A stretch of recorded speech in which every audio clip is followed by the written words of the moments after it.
să coci blaturile de tort astfel încât să fie cât mai sigure că se vor coace corect, dar în același timp să te ajute și mai mult atunci când vine partea de secționare sau feliere. Eu folosesc aici două inele pe care le folosesc și atunci când montez tortul.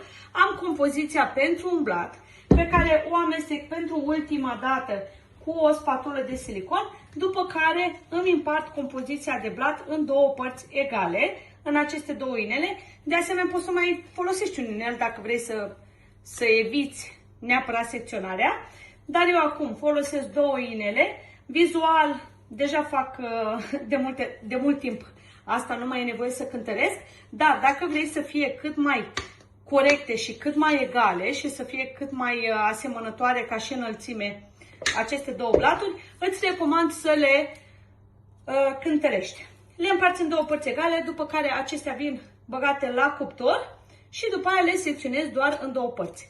De aici îți vor ieși două părți de blat, iar de aici îți vor ieși două părți de blat.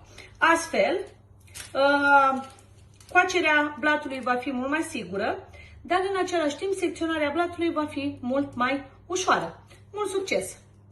Dacă vrei să descoperi secretele torturilor perfecte, drepte, impecabil finisate și decoruri spectaculoase, urmărește-mă!